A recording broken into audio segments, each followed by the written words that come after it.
Okay, I'm going to introduce the idea of optimization. We're going to be working on a lot of applied problems dealing with optimization, and I just wanted to give you kind of a general idea of what that means. So let me actually get this out of the way.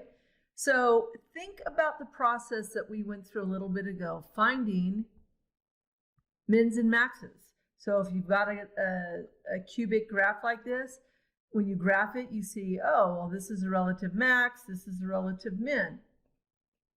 Remember in the curve sketching process, you started with a function, you found the derivative, you set the derivative equal to 0, you found the x's, you put the x's on the number line, and then you found out, is this side increasing, this side decreasing, or is this side decreasing and this side increasing?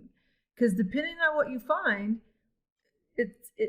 so the blue here, if it's going down then up, that's a relative min.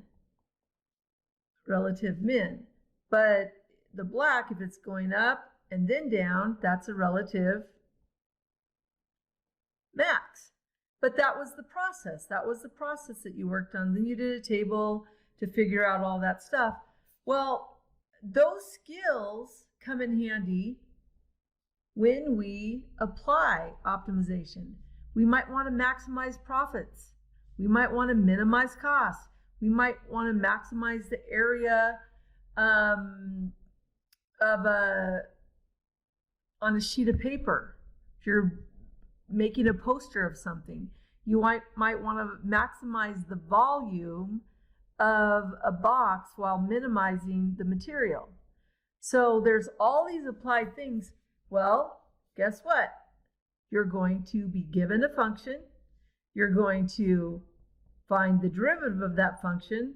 You're going to set that derivative equal to 0, and you're going to factor or use the quadratic formula or whatever tool that works best for you, and you're going to find where the x's, and maybe there's more than one, because maybe it's a quadratic or maybe it's a cubic with 2 or 3 answers.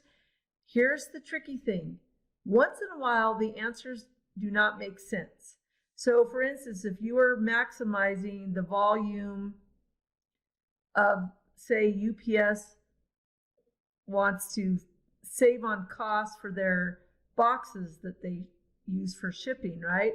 So, and you had to find the height right there. Well, if this is a volume problem, volume is a cube function.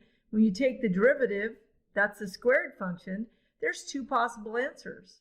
Well, maybe one of the answers is 10, and one of the answers could be 2. Well, clearly, that is the option that my point will be, there will be one possibility that will be obvious because 10 wouldn't fit the criteria that you have.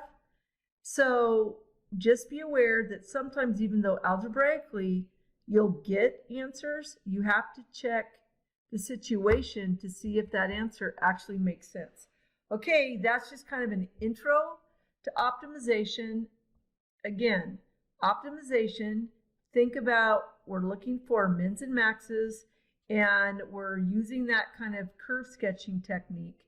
You're going to be given a function, find the derivative, set the derivative equal to 0, find the x's that make that statement true, and you're on your way to solve optimization problems. All right, that's it for now.